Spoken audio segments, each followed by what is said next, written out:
Պարոն Չախալյան, ինչպես կգնահատեք ստեղծված իրավիճակը, արդեն մենք մի քանի ժամ է այստեղ ենք եւ ընթանում է Սամվել Կարապետյանի կալանքի միջոց կիրառելու դատը։ Ճիշտ ասած, իրավական գնահատական որպես այդպեսի նախ մասնագիտականը ցույց չի տալիս, որ տամ, թող իրավաբանները տան, բայց նաև արդեն ոչ մասնագիտական անգամ ակնոցով նայելով հստակ է այստեղ իրավական ոչ մի հիմք չկա, հստակ։ Սա որ լրիվ, պարզ, դասական, քաղաքական, հետապնդում մարդը երկրի վարչապետը կներեք այս բառից համար, ասում է կայֆը սուզում է ձերբակալ եք, կապ չունի ասում է մի բան գտեք ձերբակալեք, սա իրավական հարթությունից շատ հեղում է, շատ, և այստեղ ինչ-որ գնահատական տա, ինչ վերաբերվում է բուն մեղադրանքին, ամեն դեպքում չեն կարող չանդրադառնալ, պարոն Կարապետյանի ասած նախադասությունների մեջ որևիցե մի տառ, որևիցե մի ստորագրություն, որևիցե մի կետ իշխանության բռնազավթման կոչի հետ կապ չունի բացարձակապես։ Ես մինչև մեղադրանքները ճկանականաբար լսել, մեղադրանքից հետո մի քանի անգամ փորձել եմ լսել հասկանալ, ինչու՞ն է մարդը հստակ ասում է, ես արժեքներ կարող եմ, ես իմ եկեղեցու հայ առաքելական եկեղեցու կողքին եմ ինչպես ամեն մի հայ, և ես իմ իմացած ձևով եմ մասնակցություն ունենալու իմ եկեղեցու պաշտպանությանը։ Այսինքն մեսիջը ո՞րն է։ Այստեղ իշխանության, բռնազավթման, որևիցե մի տառ, որևիցե մի տող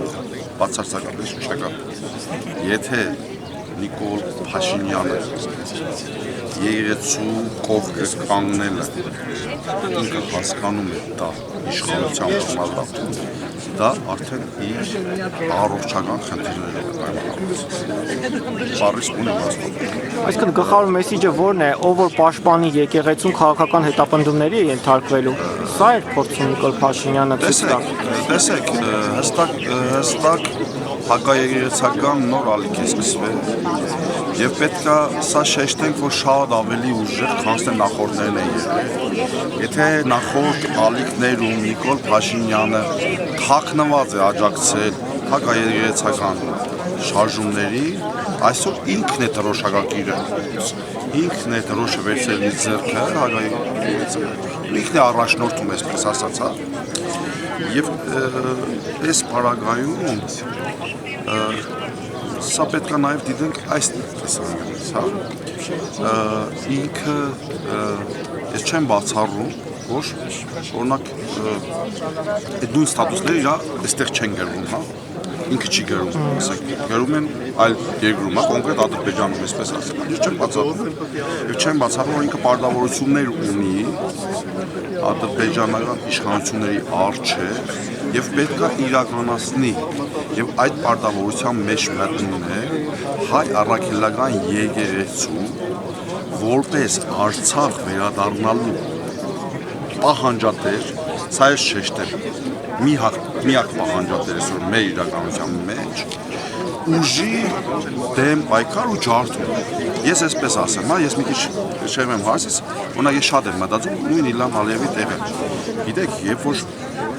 լավ, Արցախը հիմա ինքը վերցրել է, ինքը հաղթել է, չէ՞, այսպես։ Բայց ախր ինքն է գիտի, որ այդ հաղթանակը իրենը չէ, չէ՞։ Բայց դա ինքը գիտի։ Հիմա մենք տարբեր բաներ կարող ենք ասել, ինքը գիտի, որ դա իրենը չի, դա բնական հաղթանակ չի եղել։ Եվ ինքը հասկանում է, որ եթե ինքը այս պահին, քանի դեռ Նիկոլն է այստեղ իշխանության, քանի դեռ իր համար այսպեսի բարենպաստ վիճակ է հայության մեջ բավարարվածություն, ատելություն, եթե ինքը այս պահին չհաջողի Արցախի պահանջատիրության վերջին սյունը քանդել, ինքը լավ է հասկանում, գիտեք, գող սիրտը տող, կարող է մենք լավ չհասկանանք, ինքը լավ է հասկանում, որ քանի կա պահանջատերը, ինքը Արցախը դեռևս չի մարսել, իրապես էլի ես մի բան նայել, բայց այս իրականության մեջ ասենք ես ինչ ա։ Ես վստահաբար ասում եմ, ով Ալիևը լավ է հասկանում, որ եթե հայության մեջ եկեղեցու նման կառույց է, ինքը մնում է պահանջատեր Արցախ վերադարձի, Արցախում գտնվող քրիստոնեական եկեղեցիների իր հաղթանակը շատ մեծ հարվածի տակ է եւ վստահաբար ժամանակավոր է։ Բնականաբար ինքը պետք է ամեն ինչ անի, նախաձեռնի, Արցախը կազմակերպի, որպեսզի այդ վերջին, այսպես ասած, պահանջատիրության օջախը դա էլ մարի վերջացնի, ինչպես որ մնացած է։ Ես այս ամեն ինչը այդ դիտանկյունից եմ նայում։ Տեսեք, նույն Սամվել Կարապետյանի մենք գիտենք, որ չի գաղտնի չի, Ալիևը նույն ռոզից կտրել չի, հետախուզում է հայտարարել չի, գաղտնի չի, ուղղակի չկարողացան ուշտեղ ձերբակալել։ Հիմա այստեղ են ձերբակալել, այսինքն ես այս ամեն ինչը նայում եմ այս տրամաբանության մեջ։ Ես վստահ եմ սա։ Պարոն Չախալյան, այսօր ազգային ժողովում Արարատ Միրզոյանը նշեց, որ պաշտոնական հաղորդագրություններ են ուղարկել Ռուսաստանին,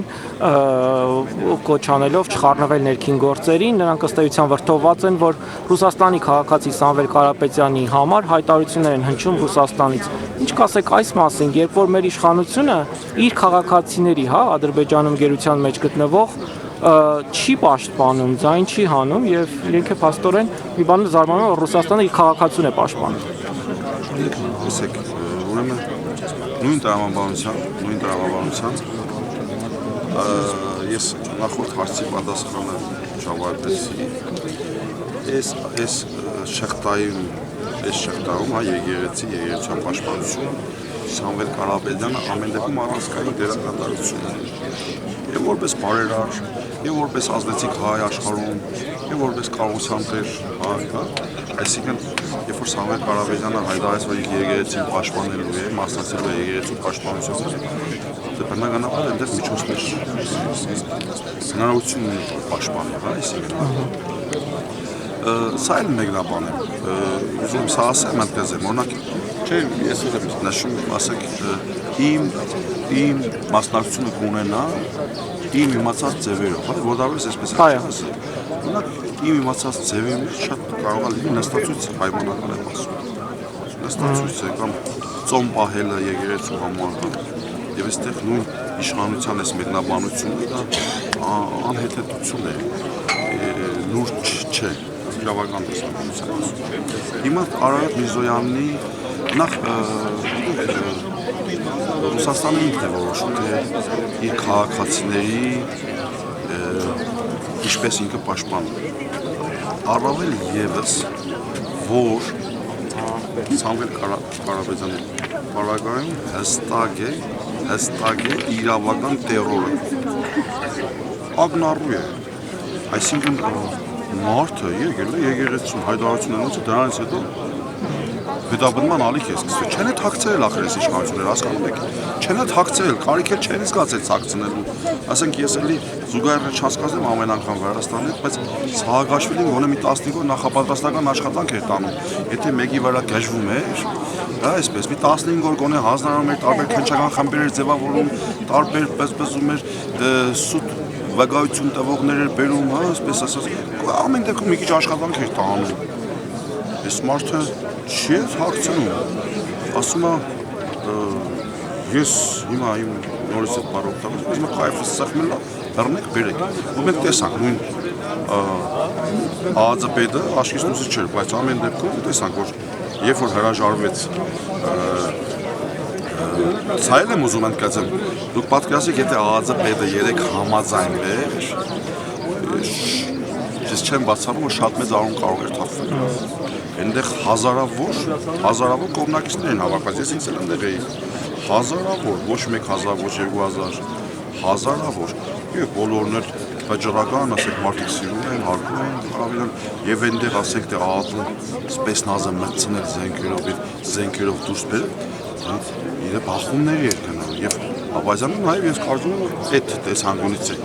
նայել հարցին եւ չի ուզեցել մտնել այդ արյան պատասխանատվության տակ։ Հասկանում եք, բայց այս մարդը տեսեք ինքը կանգ չէր առնել։ Եթե խելամտորեն իրեն չնդիմանային այս պարագրամացը պետը ինքը 3 օր գիշեր արյուն էր թափել։ Ինքը արյուն ծախել։ Սա էլ ընկեցի, որ Թուրքիա գնալուց նախորդ հա, այս ամեն ինչը տեղ ունեն, ես չեմ բացառում, որ այսինքն ոչ թե չեմ բացառում, համոզված եմ, որ փոխկապակցված եմ այս ամեն ինչը, նաև մամուլում մենք տեսանք Ալիևին է հրավիրել Թուրքիան եւ նույն օրերին հասկանում սա նայեք այս դիտամյունից այնտեղ հետցուն խնդիր կա գիտեք Նիկոլենց ձեռագրի մեջ շատ կա ընդգծված որ ասենք մեկը ինչ որ մեկի դարձվում են այդ բան հին պատմություններ են առաջ բերում հա մենք մեր հասարակությանը պետք է խնդրեմ միշտ նայեք եթե նույն Արմեն Աշոտյանի բանը հիմա հիշեք հա ասենք եթե մարդը հանցագործություն արել շուտ այսինքն եթե դու գիտես ուժային կառույցից գիտես դու պետք է զբաղվես այդ դրանով ոչ թե դու բայես եթե Նիկոլի ճաշակին համաձայն հա ել եմ ասում Հայաստանը Նիկոլ Փաշինյանի դուքանը չի իշխան էլ ինքը փորձում է իր անձը պետության հետ ասոցացնել դա այդպես չի ինքը պետության հետ որևիցե կապ չունի հավատացեք հայամետ գործիչների կապ չունի քաղաքացիների զորական մտքի պատկերների մեջ ինքը հայոց պետականությանը բացարձակապես առնչություն չունի բացարձակապես կուզեք հարցրեք հակառակը մարդիկ իրենք թշնամի են նայում մեր պետության պետականության թշնամի են նայում հստակ է հարցրեք գնացեք հարցրեք մարդիկ թշնամի են նայում եւ այստեղ ինքը իր ճաշակով ինչ որ գործընթացներ առաջ տանելը ներկայացնում է պետության շահի պաշտպանություն, պետականության պաշտպանություն, դա բացարձակապես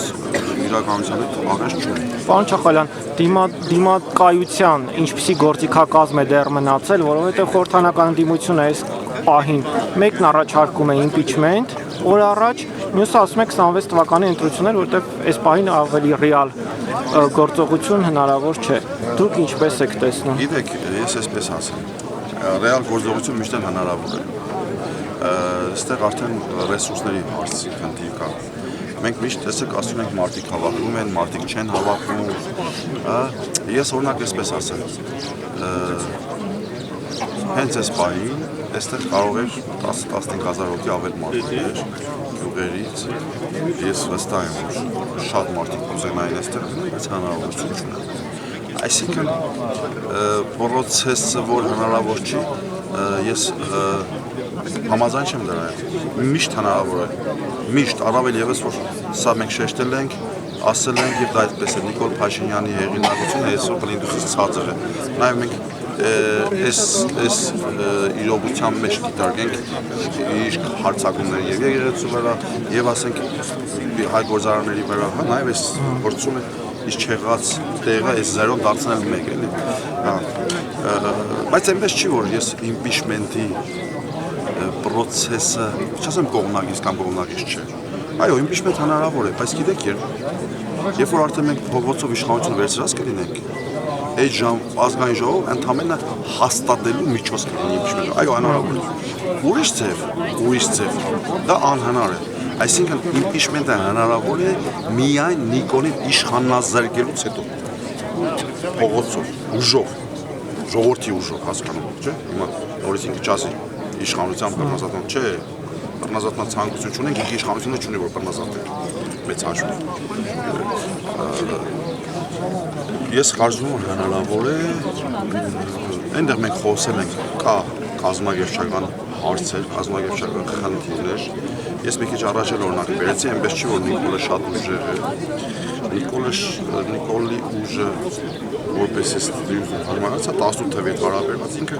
0 է, 100 անգամ իր ուժը փորձել է։ Ուղղակի հստակ է որ ընդդիմությունն էլ կազմակերպված չէ եւ ուժ չունի։ Իրար մեջ պարակվածություն շահերի բախում, տեսար այդ քաչասրուն էլ գող պիսոչ այս վիճակներն անդիմության մեջ ու այնպես չի որ ասենք իմպիչմենտ կորացողը էլի ով որ ամենամեծ ուժերը կորած իմպիչմենտ իմպիչմենտի կողմնակիցն է կամ էլ ով որ մեժում է իմպիչմենտի այս բանին ինքն էլ իմպիչմենտի տերը չէ էլ եմ ասում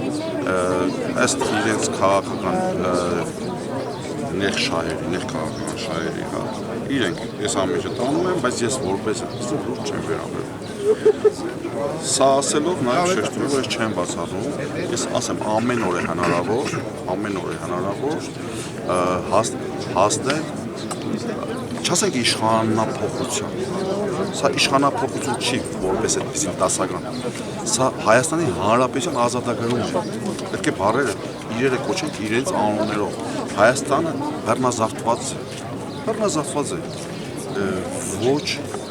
հայամետ, ոչ հայակենտրոն, ինքը որ այդպես միշտ խոսում է օդար ուժերից, օդար ու սալակները ուղղում է Ռուսաստանի դաշտություն, ինքը այսքան ժամանակ ինչ մի հայամետ քայլ է արել, մենակ չասեք ինձ հանկարծ, որ Արցախին հանձնել է հայամետը, հանկարծ չասեք, կամ չասեք, որ հայը հայի դեմ հանելը, պառակտելը, իրար մեջ ադելություն սերմանելը, սևերի սպիտակի բաժանելը, չգիտեմ, հազար ու մի այսպես ասած բաները դա հայամետություն է, չասեք ինձ, կամ պետականամետություն է առավելևս։ Չական նման բան, ինքը ոչ մի բան չի արել։ Դուք չեք կարող հիշել գետ 1 քայլ, որ դա բախել է Նիկոլ Փաշինյանի կողմից արած կամ ԿՊ-ի կողմից, որ դա բախել է Հայաստանի Հանրապետության շահերից։ Չկա նման բան եւ երբևիցե չի էլ լինելու։ Դա ուրիշ բան է, որ իրենք կարողանում են մանիպուլացնել եւ անգամ շատ անգամ իրենց հակահայկական քայլերը ներկայացնել որպես հայամետ քայլեր։ Բայց դա իրականության չի համապատասխանում։ Շնորհակալ եմ։